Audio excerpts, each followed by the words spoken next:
Parah ini mah dia merangkat ya. Malu masuk ke dalam dasar. Allahumma salli wa sallim wa barik alaihi ya Nabi salam alaika ya Rasul salam alaika ya Habib salam alaika salawatullah alaika ya Nabi salam alaika ya Rasul salam alaika ya Habib salam alaika salawatullah alaika. Bapak Ibu sekalian, ini malam pengajian, pasang niat kita jalan menuju surga pilihan. Ya Nabi salam alaika, ya Rasul salam alaika, ya Habib salam alaika, salawatullah alaika. Buka mata, buka hati, pelajaran yang kita kaji, jauhkan pikiran dengki, segala hal jangan benci. Ya Nabi salam alaika, ya Rasul salam alaika, ya Habib salam alaika, salawatullah alaika. Insyaallah kita dapati ilmu manfaat sampai mati, berjalan lalu berlari, meninggalkan yang Tuhan benci.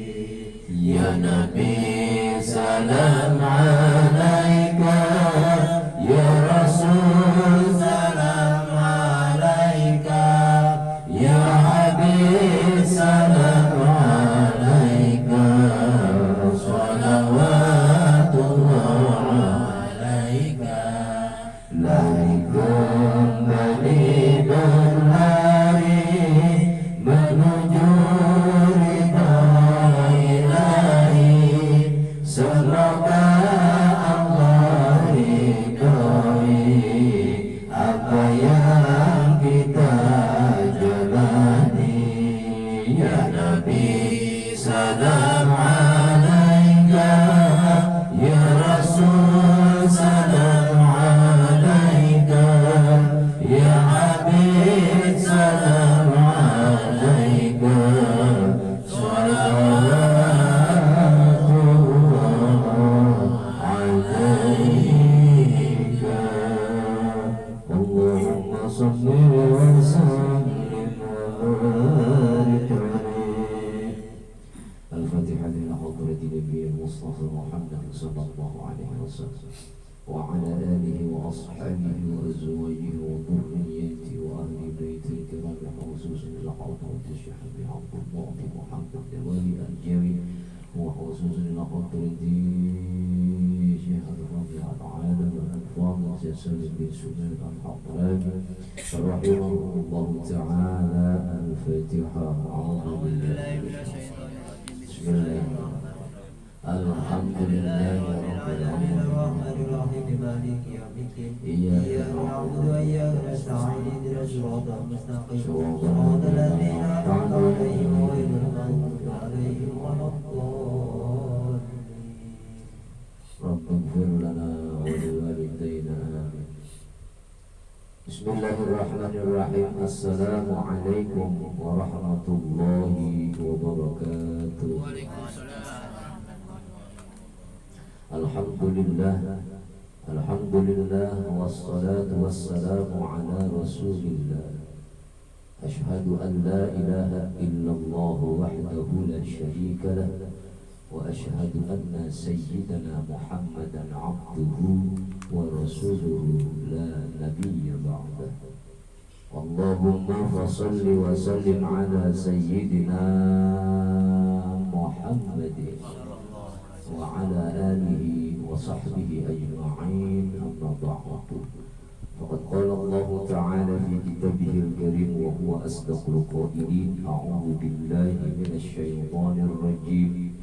Bismillahirrahmanirrahim. Qala rabbi ishrah li sadri wa yassir li amri wahlul 'uqdatam min lisani yafqahu qawli. Wa qala aidan alladzina yu'minuna bil ghaib wa yuqimuna as-salata wa mimma razaqnahum yunfiqun. Wa qala aidan ya ayyuhalladzina amanu dhkurullaha dhikran katsiran wa sabbihuhu bukratan wa asila. Wa qala an-nabiy sallallahu alaihi wasallam talabul ilmi fariidatun ala kulli muslimin wal muslimatin. Wa qala sallallahu alaihi wasallam julusuka sa'atan fi majlisil ilmi la tamassu qalama wa la taktubu harfan khairun laka min 'itqi alfi raqabatin. Sadaqallahul azim wa sadaqa rasuluhun nabiyyul habibul karim wa nahnu ala dhalika minasy syahidin wa syakirin walhamdulillahi rabbil alamin. Hadratil mukarramin, Bapak Ibu jamaah Majelis Taklim Rasulullah sallallahu alaihi wasallam yang beriman. Alhamdulillah sampai malam hari ini kita masih dapat berkumpul bermuajahah dalam rangka rutinitas kita yaitu ta'lim dan pikir setiap hari Selasa dan malam hari Kamis, malam Jumat. Alhamdulillah session kedua kita laksanakan, diawali dari Ratibul Haddad, bahkan session ketiga setelah maghrib kita tadi yasin bersama, lalu kemudian ratib bersama berjamaah. Ini tiba saatnya kita pengkajian tentang kitab Kasyifutus Sajjad As-Safinatun Najah. Rububiyah kita adalah tentang keutamaan ibadah kita yang memang di dalam hal ibadah yang diperintahkan oleh Allah adalah salat yang memang kita dapati diwariskan kepada kita dari junjungan Nabi dan Nabi besar kita Muhammad sallallahu alaihi wasallam dari hasil Isra wal Mi'rajnya. Itu sampailah kita untuk melaksanakan salat yang 5 waktu, yang awalnya diperintah 50 waktu. Nah, sekarang mah enak kita 5 waktu. Tapi 5 waktu juga kadang memang masih ada yang terlewatkan. Itulah adilnya Allah. Bagaimana kalau 50 waktu saja, 5 waktu saja sudah melelahkan.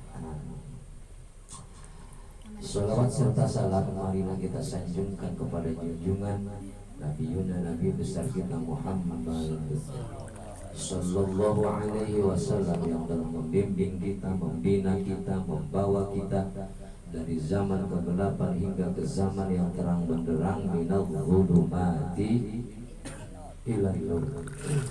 Dari zaman kebodohan kita sampai kepada titik zaman akhir, namun fa insyaallah zaman yang sangat alim, zaman yang sudah cerdas, di mana umat Islam semua rata-rata sudah bisa ngaji. Nah, kadang-kadang masih ada yang malas. Ya, sementara rububiyah ibadah sholat adalah ibadah yang paling diutamakan oleh Allah. Maka kita patut bersyukur masih bisa dikasih semangat, dikasih ghirah oleh Allah, yaitu mau ngaji, mau sholat, mau ibadah-ibadah yang lainnya. Itu adalah sebuah nikmat dari Allah Subhanahu wa ta'ala. Maka patut kita mensyukuri atas apa semua yang telah diberikan nikmat dari Allah kepada kita selaku makhluknya. Kita ini masih makhluk, belum jadi hamba ya. masih jadi makhluk.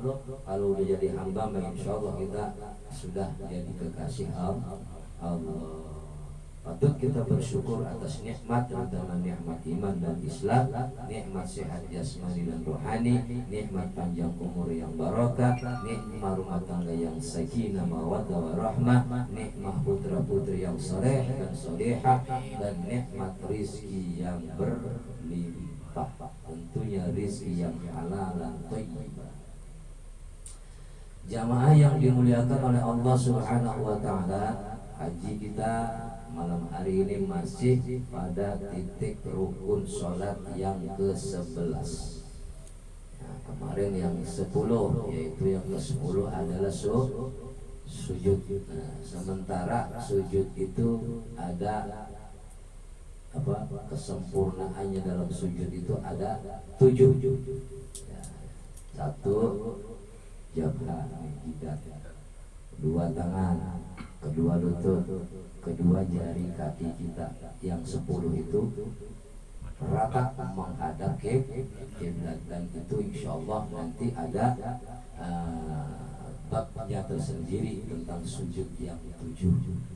Ya, tentunya banyak kaifiyah yang perlu kita pahami tentang bagaimana ketika kita sujud yang kamal, artinya sujud yang sempurna. Sekalipun memang ada sujud yang minim, artinya enggak ubahnya seperti kita ruku, seringan-ringannya ruku, seringan-ringannya sujud gitu, bahkan seringan-ringannya i'tidal. Namun di sini kita mencari bagaimana supaya ibadah kita lebih sempurna. Bismillahirrahmanirrahim. Qala al-mu'allif rahimahullahu ta'ala wa nafa'ana bihi wa bi'ulumihi fid dharain, amin amin ya rabbal alamin. Bismillahirrahmanirrahim. Faslun utawi iki iku ono fasal suwiji, utawi iki iku ono fasal suwiji arkanus sholati utawi biro-biro rukune sholat. Sab'ata asyara iku ono 17. Al awalu utawi kawitane rukune sholat an-niyah, yaiku niat onone ning jero ati, adanya di dalam asani takbiratul ihram. Utawi kang kaping 2 rukune salat iku takbiratul ihram. Asalisu utawi rukune salat kang kaping 3 al qiyamu, yaiku ngatet alal qadiri ing atase wong kang kuwasa, bil fardhi ing dalam salate fardu. Al khamisu asalisu ar-rabi'u utawi rukune salat kang kaping 4 qiraatul Fatihah, yaiku maca surah Fatihah. Al khamisu utawi rukune salat kang kaping 5 ar-ruku', yaiku ruku'. As-sadisu utawi rukune salat kang kaping 6 at-tumaninatu, yaiku tumanina fihi ing dalem ruku'. As-sabi'u al-i'tidal utawi rukune salat kang kaping 7, yaiku i'tidal. As-saminu utawi rukune salat kang kaping 8 at-tumaninatu, yaiku tumanina fihi ing dalem i'tidal. At-tasi'u utawi rukune salat kang kaping 9 as-sujudu, yaiku sujud marrataini, sujud roro.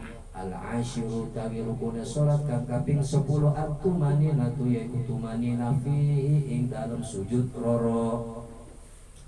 Al-hadi asyara utawi rukune salat kang kaping 11 al-julusu, yaiku lungguh bainas sajdataini ing antarane sujud loro.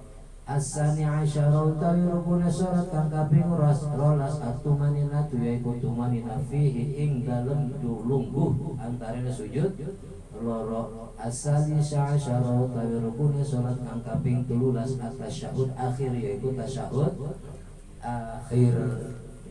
Ar-rabi'a asyara utawi rukun salat kang kaping 14 al-qu'udu yaiku lungguh fihi ing dalem tasyahud akhir. Al-khamisa asyara utawi rukun salat kang kaping 15 as-shalatu 'alan nabi sallallahu alaihi wasallam yaiku maca selawat ing atase Kanjeng Nabi Muhammad sallallahu alaihi wasallam fihi ing dalem lungguh.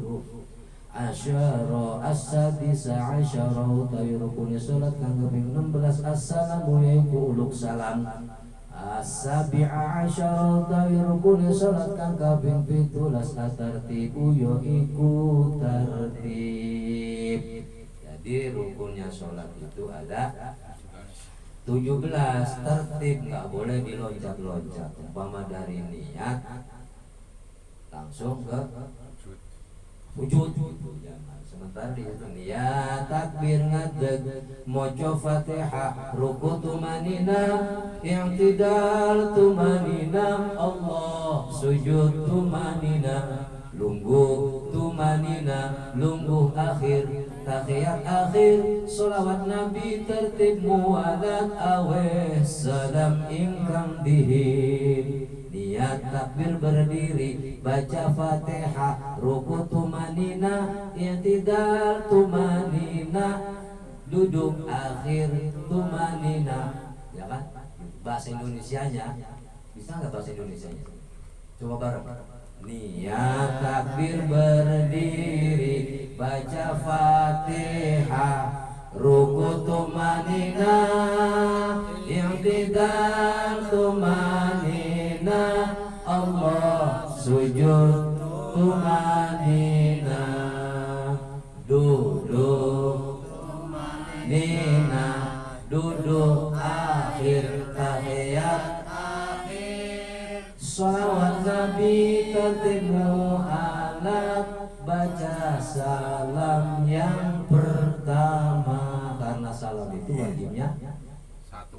Nah, kalau ke kiri itu tapi enggak pas ibarat timbangan, kalau enggak seimbang kagak bagus. Maka walaupun sunnah setelah salam ke kanan kita baca salam ke kiri. Sampailah kita saatnya kepada rukun sholat yang ke-11. Al-hadi asyara al-julusu bainas sajdataini utawi rukune sholat kang kaping 11 yaiku lungguh antarane sujud loro atau jagong atau duduk. Bahasa Indonesianya rukun sholat yang ke-11 adalah duduk di antara dua sujud. Maka takbir itu setiap rakaat diapit dengan apa? Diapitnya dengan duduk. Maka duduk itu dinamakan duduk di antara dua sujud termasuk ruknun, yaitu rukun sholat. Siapa orang yang meninggalkan duduk di antara dua sujud batolat sholatuhu, maka batal sholatnya kecuali lali. Ya kalau lupa, umpama lupa nih habis sujud ya, langsung kita berdiri ya. Nah itu rakaat yang pertama sudah sia-sia, gak masalah. Dan rakaat yang kedua itu dijadikan rakaat yang pertama. Jangan berhenti sholat, terusin sholatnya.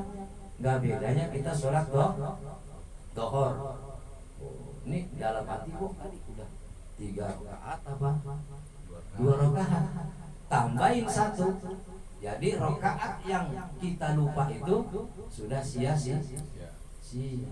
Udah. Jadi rakaat yang selanjutnya berarti rakaat yang keempat gitu. Karena sholatnya sholat dohor. Kalau sholat subuh aja masih lupa juga, kebangetan jadi manusia. Cuma 2 rakaat itu bisa lupa gitu. Ya kan? Ada juga lagi orang ketika dari duduk, ruku, sujud, ketika akan melaksanakan yang namanya tasyahud awal dari sujud langsung bangun berdiri. Nah, itu bagaimana? Kita harus menyikapinya dengan gentle, enggak usah ragu, enggak usah syak. Kalau kita dari sujud duduk di antara dua sujud iftiros, maksudnya akan melaksanakan yaitu tasyahud awal, tapi kita lupa langsung berdiri, kita jangan duduk lagi atau jangan sujud lagi, tetap berdiri sekalipun si makmum mengucapin subhanallah, subhanallah, subhanallah, tetap imam jangan duduk, tetap berdiri melanjutkan sholat. Dan makmum wajib mengikuti imam. Kok bisa begitu? Ya nggak apa-apa. Karena apa? Karena tasyahud awal itu adalah hukumnya sunnah sunnahnya sunnah setelah dilanjutkan sholatnya baru imam wajib ngucapin sujud sahwi sebelum salam sujud sahwi gitu. Jadi kalau kita ketinggal kelewat tasyahud awal nggak batal, digantinya dibayarnya dengan sujud sahwi. Jadi kalau tasyahud awal itu rukun apa sunnah? Sujud, habis sujud bangun terus tasyahud awal. Jadi itu sunnahnya sunnah ab'ad. Ya. Kenapa? Karena tidak ada di dalam rukun, di dalam rukun. Makanya nggak ada tuh. Apa? Niat takbir, ngadeg maca Fatihah, ruku tumanina, i'tidal tumanina. Allah sujud tumanina, lungguh tumanina, lungguh akhir tahiyat akhir sholawat nabi takdimu ala awe salam ingkang enggak ada itu di dalam rukun yang namanya tasyahud awal.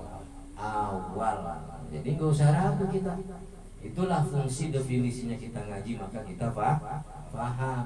Tapi kalau kita seumpama dari sujud ya, belum bangun berdiri tegak baru Allahu Akbar, ingat tuh langsung aja kita duduk iftiras baca tasyahud awal. Yang penting belum berdiri atau setengah jongkok. Kalau udah setengah jongkok udah terusin aja ya. Kalau baru badan doang mengangkat apa doang udah duduk iftiras. Itu untuk membaca tasyahud awal. Tasyahud awal itu sampai mana? Sampai Allahumma sholli ala sayyidina Muhammad. Al-hadi asyara al-julusu baina sajdatain.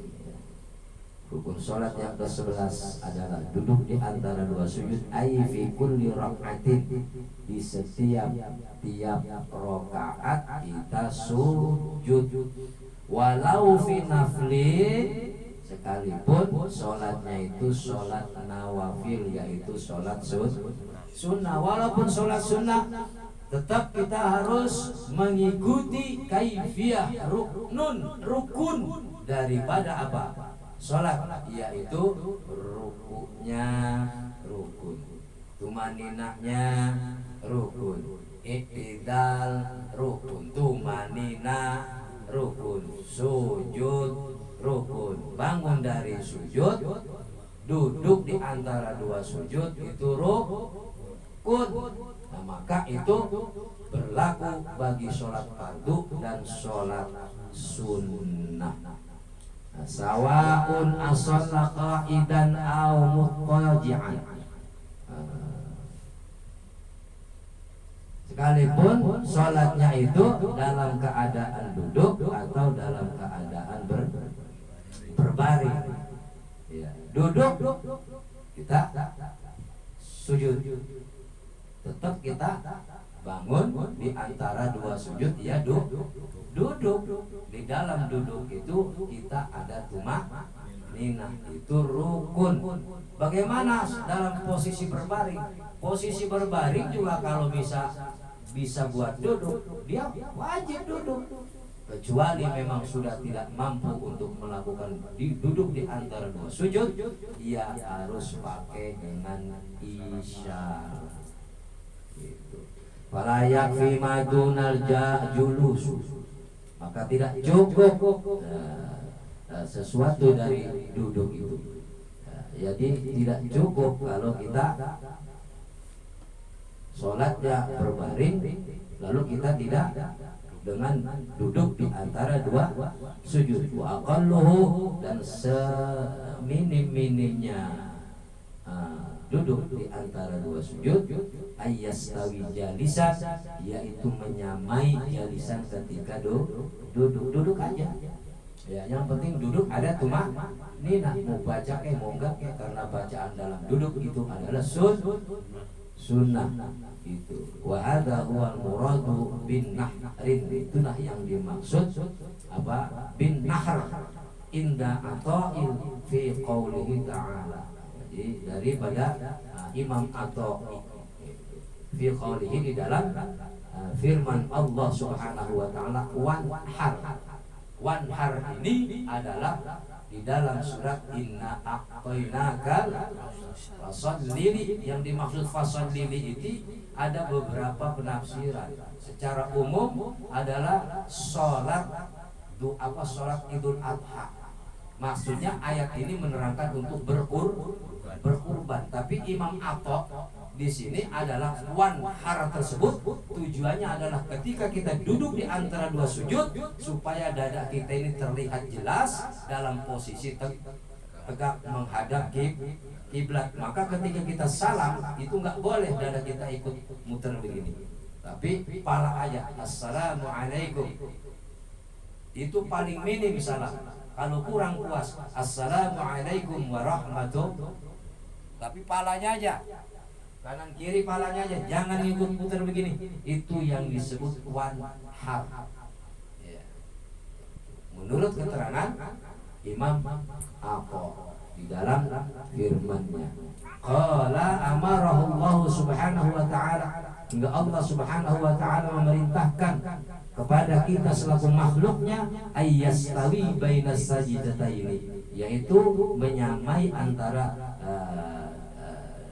di antara dua duduk di antara dua sujud, yaitu jalisan. Ketika kita duduk hatta yubda'u wa nahru, artinya sampai kita dada kita ini tegak ya.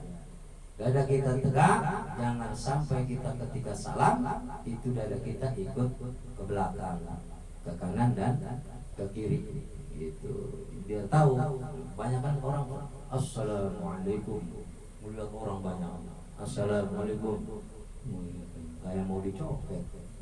Jadi cukup kepala aja, dada kita tetap menghadap kiblat. Bagaimana dengan kaki? Kalau kaki itu disesuaikan, kan orang itu ada yang impur, ada juga Allah ciptakan untuk kakinya ada yang begini nih, gitu mengkang gitu. Nah kalau suruh menghadap kiblat bagaimana? Kalau wajib menghadap kiblat, orang kakinya mengkang, muter balik pinggangnya ikut keliling ya. Jadi kalau kaki mah disesuaikan, disejajar, memang lebih bagus kaki kita juga dihadapkan ke arah kiblat. Tapi coba dah, kebanyakan orang manusia jarang yang kakinya lurus begini, paling minimal segini gitu ya. Ada juga yang begini gitu, yang impur, ya kan? Yang apa kalau kata orangnya itu double X, dengkulnya kayak double X. Kalau kita ya kan gitu. Jadi jangan diragukan kalau ada orang ngelarang kita itu kakimu harus menghadap kiblat. Ya kalau bisa saya ajak ke kiblat. Tapi kalau udah nggak bisa ya wis adanya aja. Terkecuali wanhar, dada kita harus betul-betul tegak menghadap kiblat gitu. Kalau kaki kita mengikuti keadaan fisik seseorang, ya lebih bagus ya nggak apa-apa kalau bisa gitu, diluruskan menghadap kiblat. Qala Asy-Shibra Malisi, telah berkata Imam Shibra Malisi, waqad zazam Ibnu Mukri berkata, sungguh bahwa Ibnu Mukri itu tidak mewajibkan i'tidal, wujuban i'tidal, tidak harus i'tidal, itu perbedaannya. Wal julusu bainas sajdatain fil naqli, dan duduk di antara dua sujud itu disesuaikan dengan perpindahannya. Artinya kalau kita duduk di antara dua sujud ya harus disesuaikan ikhlas kita ketika sujud, bangun dari sujud, duduk juga kita harus ikhlas. Ketika iftiros ini jangan dipaksa-paksakan gitu. Orang-orang ada yang dipaksa gitu. Udah, yang penting kita sudah menghadap kiblat ini, walaupun hanya jempol kaki kita gitu. Jempol kaki kita. Kadang-kadang ketika kita ikut imamnya rada lama duduk iftiros baca tahsyatul awal, ini saking pegelnya sampai sambil meringis-meringis mukanya kayak pegelan gitu. Jangan dipaksain, udah biasa-biasa saja. Jadi disesuaikan dengan perpindahannya ketika kita duduk di antara dua sujud. Wa akmaluhu, dan sempurnanya duduk di antara dua sujud itu kita tidak cukup dengan duduk saja, tapi ada sunnah, yaitu doa yang kita baca yang sudah tidak asing lagi, bahkan sudah masyhur, ayyakula, yaitu mengucapkan Rabbik firli warhamni wajburni warfa'ni warzuqni wahdini wa'afini wa, coba barahman hafalkan Rabbik. Nah, tuh kelencat tuh. Rabbik firli. Ikutin, Rabbik firli warhamni wajburni warfa'ni warzuqni wahdini wa'afini wa'fu anni. Itu dibaca ketika kita duduk di antara dua sujud, dibaca itu sampai wa'fu anni. Qauluhu Rabbik firli ay ustur ma waqa'a min dzunubi wa ma sayaqa'u minha. Ya, ucapan Rabbik firli itu artinya kita mohon ditutupi daripada segala dosa-dosa kita, dosa besar, dosa kecil. Maksudnya kalau kita ketika membaca Rabbik firli, bimakna kita minta ditutup segala dosa-dosa kita, diampuni oleh Allah Subhanahu wa ta'ala. Coba kalau Allah buka aib kita, dosa kita sama Allah, Masya Allah. Untung Allah Al-Khaliq, sang pencipta itu adalah As-Sattarul Uyub. Allah itu maha menutup aib makhluknya. Walaupun kadang-kadang makhluknya itu ahlinya tukang buka aib saudaranya. Coba kalau kita dibuka sama Allah, banyak tuh orang yang korupsi, ya kan? Orang yang maling motor kesalahannya, akhirnya apa, masuk penjara. Kadang kita sesama teman buka aib, gurunya juga kadang dibuka aibnya. Padahal anjuran Rasulullah, doakan gurumu dan tutupi aibnya. Itu seharusnya begitu. Kadang ini aib guru di kemana-mana, padahal belum tentu juga itu aibnya guru. Jadi harus saling menutupi, karena Allah As-Sattarul Uyub, yaitu Allah adalah yang maha menutupi aib. Siapa hamba Allah, makhluk Allah yang gemar menutup aib saudaranya, maka ditutup aibnya oleh Allah dari dunia sampai akhir. Bahkan itu ahli sufi berbicara, aku adalah seorang pendosa besar, tapi ketika aku dimuliakan oleh pengikut-pengikutku, jika Allah buka aibku maka tersungkurlah aku. Itu ahli sufi yang ngomong. Kita ini apalah, kita ini pendosa semua. Kita ini apa sih? Lah, baru ngaji Selasa sama Jumat, zikir kadang juga nggak dipakai ngajinya, kadang zikirnya nggak dipakai, ilmunya nggak diamalkan. Tapi kadang kita sudah merasa orang yang lebih alim, orang yang merasa orang yang lebih suci, padahal kita adalah orang dosa.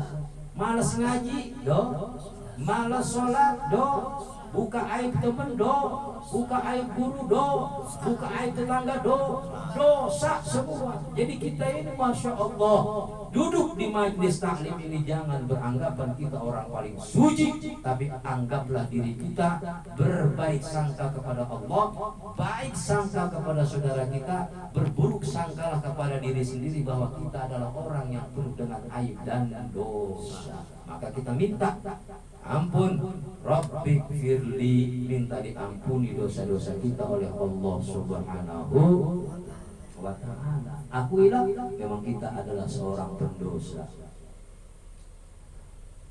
Wa qauluhu warhamni, dan ucapan warhamni ay rahmatan wasi'ah.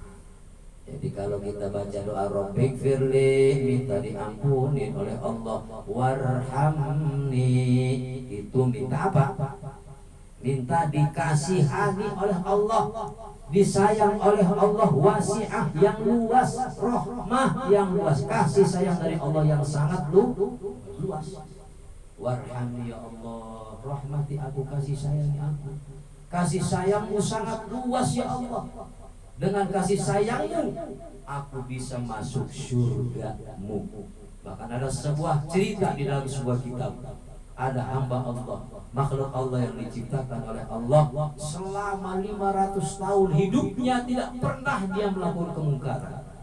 Selama hidupnya 500 tahun dia ibadah, beramal soleh, hingga akhir hayatnya di usia 500 tahun. Kata Allah, dakhalal jannata awalan, kau masuk surga duluan. Karena apa? Karena rahmatku kau aku masukkan ke dalam surga. Ini orang yang 500 tahun dikasih umur panjang sama Allah ngeyel. Ya Allah, aku masuk surga bukan karena rahmatmu. Aku masuk surga bukan karena kasih sayangmu. Aku masuk surga karena amaliyahku, amal baikku. Selama aku hidup selama 500 tahun, aku selalu sholat, aku selalu zikir, aku selalu ngaji, aku selalu sedekah, aku selalu zakat dan lain sebagainya. Kata Allah, tidak, kau masuk surga atas dasar rahmat wasi'ah, yaitu kasih sayang yang luas dariku. Masih ngeyel? Tidak Allah, bahwa aku masuk surga karena amal perbuatan baikku selama 500 tahun. Kata Allah, kalau begitu ayo kita hitung-hitungan. Coba kalau memang kau masuk karena amal perbuatanmu masuk surga, bukan karena rahmatku, kau selama hidup 500 tahun aku berikan nikmat 2 matamu untuk melihat. Tidak usah 2 mata, 1 mata saja kau bisa melihat dunia ini sampai akhir hayatmu. Kau tidak akan mampu menghitung nikmat dariku. Wa in ta'uddu ni'matallahi la enggak akan ada makhluk Allah, manusia yang mampu menghitung-hitung nikmat Allah. Belum nikmat napas, belum nikmat hidung, belum nikmat mata, belum nikmat telinga, belum nikmat kaki, belum nikmat tangan. Walaupun kadang kenikmatan dari Allah dibawa untuk kemungkaran. Masya Allah, itulah rahmat Allah yang sangat luar biasa, yaitu sangat luas, yaitu rahmah wasi'ah. Wa qawluhu wajburni, dan ucapan wajburni ay aghnini wa a'tini malan kasira. Ucapan wajburni, Rabbik firli warhamni wajburni, yaitu kita mohon diberikan kekayaan. Ya Allah, berikanlah aku kekayaan, harta, rumah, mobil mewah, bini 4, laki 2. Ada yang lakinya 2?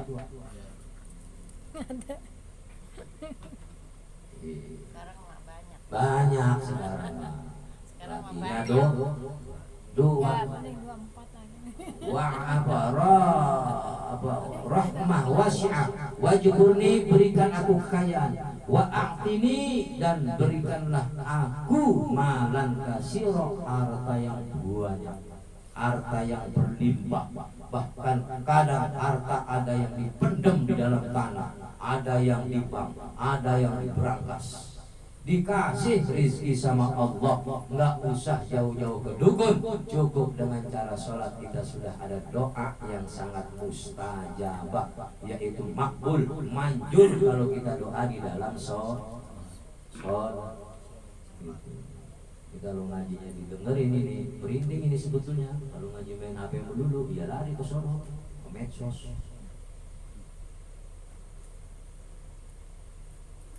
Wa a'tini dan berikanlah malan kasiro, harta yang banyak.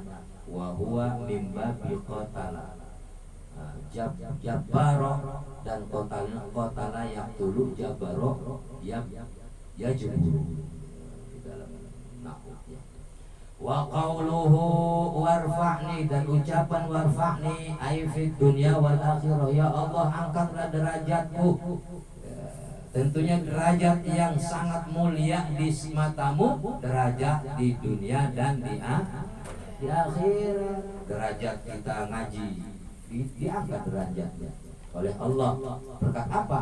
Berkat ngaji kita punya ilmu. Al ilmu nurun, ilmu itu cahaya. Mana ada kegelapan, ketika ada satu titik bersih putih, satu titik saja, itu sudah menjadi terang, karena itu adalah nur ala nur. Jadi di dalam kegelapan, siapa orang yang gemar menuntut ilmu, berarti ia akan mendapatkan nur ala nur, ilmu, cahaya ilmu. Nur, cahaya di atas cahaya. Warfa'ni ay fid dunya wal akhirah, ya Allah angkatlah derajatku, derajat di dunia dan di akhirat. Wa qauluhu warzuqni, dan ucapan warzuqni ay rizqan, yaitu berilah aku rizki wasi'an, rizki yang luas. Rizki yang luas itu artinya kita udah duduk manis, nggak capek, dengan rahmah kasih sayang Allah dah rizki dah datang sendiri. Kan rizki itu ada yang udah ada yang dikejar, ada rizki yang udah datang sendiri gitu. Ya kan? Dan Allah sudah sesuaikan dengan usia kita. Manakala kita masih usia muda, masih kuat otot kita, tenaga kita, kita masih mengejar rizki. Lalu kemudian setengah tuhu tahu nggak? Setengah tua kita lari ke ibadah, menuntut ilmu. Nah ilmunya mulia, diangkat derajatnya dengan ilmu, maka dikasih rizki yang wasi'ah, yaitu rizki yang luas. Arti rizki yang luas, kita udah gak perlu capek lagi. Ada orang datang minta doa, minta sembuh, minta diobatin dengan apa? Bismillah aja cukup. Itu rizki wasi'ah, rizki yang tidak perlu lagi dengan otot yang kencang. Jadi sudah disesuaikan dengan usia. Allah ma'adil. Waktu rizki muda capek, rizki setelah tua nyantai. Itulah yang disebut wasi'ah, luas rizki kita. Minta itu sama Allah dalam posisi kita sholat, di dalam duduk di antara dua sujud.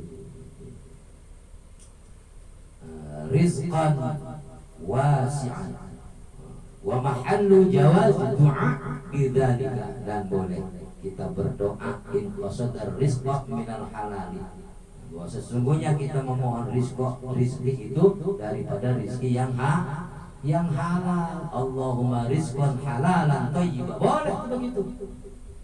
Ya Allah berikanlah aku rizki yang halal, yang baik. Atau apa? Atlaqan, atau diitlaqkan saja. Udah nggak usah minta rizki yang banyak. Kita ngomongnya ya Allah berilah aku rizki. Udah ya Allah berilah aku rizki. Udah itu diitlaqkan saja. Tapi kita jangan minta rizki yang haram. Haruma, siapa orang yang meminta rizki yang haram maka haram kata Allah. Haram kata Nabi. Jangan pernah kita meminta kepada Allah sesuatu yang diharamkan, karena tanpa minta pun kita sudah melakukan yang haram. Tanpa minta sama Allah kita berbuat yang haram. Maka ketika kita minta rizki kepada Allah, diitlakkan boleh, dan minta rizki kepada Allah langsung secara lengkap boleh. Ya Allah, berikan aku rizki yang halal yang baik. Kalau nggak cukup, ya Allah berikanlah aku rizki. Sepertinya kalau kalimat ya Allah berikanlah aku rizki yang halal yang baik dengan ya Allah berikan aku rizki, itu kalimat ikhlas ada pada titik ya Allah aku berikanlah rizki. Udah nggak usah banyak-banyak, yang penting rizki. Kenapa? Karena Allah sudah atur rizki manusia, ada si miskin dan ada si kaya.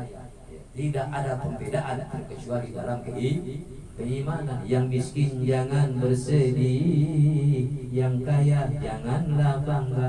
Ya kan? Derajat manusia di sisi Tuhannya bukan karena hartanya. Derajat manusia di sisi Tuhannya hanya karena takwanya. Karena takwa, bukan karena dunia. Si miskin dan si kaya tidak ada perbedaan. Yang harus disamakan adalah ketakwaan. Kaya dalam takwa, miskin dalam takwa, maka barang-barang bertemu dengan Allah di dalam surganya Allah Subhanahu wa ta'ala. Sampai mana tadi? Sampai rizki yang wa qawlu wahdini, dan ucapan wahdini aili sholihil a'mal. Ya Allah berikanlah aku petunjuk, yaitu dengan amal saleh. Wa qawluhu wa'afini, ya kalau kita minta petunjuk amal saleh minta sama Allah. Manakala kita ya Allah berikanlah aku petunjuk agar aku bisa melakukan amal-amal saleh. Ketika kita nyemplung pada salah satu majelis taklim, kita nyemplung di dalamnya, itu sudah merupakan hidayah dari Allah. Tinggal menuju apa? Taufik dari Allah. Dengan apa? Dengan amal yang saleh. Amalkan ilmu yang ada dalam majelis taklim dan zikir kita. Baca Qur'annya, dengerin baca kitabnya, zikirnya, amalkan. Maka niscaya kita akan mendapatkan hidayah dan taufik dari Allah Subhanahu wa ta'ala. Itu pasti nggak usah ragu kita, karena apa-apa yang telah dijanjikan oleh Allah tidak akan pernah dusta. Allah tidak akan pernah bohong. Wa qawluhu wa'afini, dan ucapan wa'afini ay salimni, yaitu mau diselamatkan min baliya'id dunya wal akhirah, daripada bala dunia dan akhirah. Masya Allah, kalau kita nggak minta diselamatkan oleh Allah, maka kita disunahkan setiap kali kita akan melakukan pekerjaan, bacalah dengan kalimat Bismillahirrahmanirrahim, biar kita diselamatkan oleh Allah. Keluar dari rumah Bismillahirrahmanirrahim, pulang dari rumah Alhamdulillah, Assalamualaikum, Allahu Akbar, la ilaha illallah Muhammadur Rasulullah. Baca kalimat la ilaha illallah ketika kita pulang dari kerja, pulang dari rumah. Siapa orang yang baca la ilaha illallah bakal dikikis habis kefakirannya. Tuh, itu pasti karena Allah punya aturan dan punya janji dari Allah Subhanahu wa ta'ala. Wa'fu anni, dan ucapan wa'fu anni ay amhu dzunubi, yaitu mohon dihapus seluruh dosa-dosa kita, yaitu dosa kecil, dosa besar, dosa yang disengaja, dosa yang tersembunyi, mohon dihapuskan oleh Allah Subhanahu wa ta'ala. Bohong kita kalau nggak pernah melakukan dosa, baik terang-terangan maupun secara sembunyi-sembunyi. Maka rendah dirilah, sujudlah kepada Allah. Dengan apa? Dengan sujud yang sebenar-benarnya sujud. Akui bahwa diri kita makhluk ciptaanmu yang paling lemah. Maka la haula wala quwwata illa billahil. Ya Allah, tiada daya dan upaya andai kata aku akan melaksanakan ibadah kepadamu terkecuali dengan kekuatanmu. Ya Allah, tidak ada daya dan upaya andai kata aku akan melakukan kemungkaran atas kekuatanmu, pertolonganmu, maka aku terhindar daripada kemungkaran. Insyaallah minggu depan kita lanjut karena masih panjang, dan mengingat waktu sudah jam 11, saatnya kita akan melaksanakan zikir khusus. Wallahu a'lam bishawab. Assalamualaikum warahmatullahi wabarakatuh.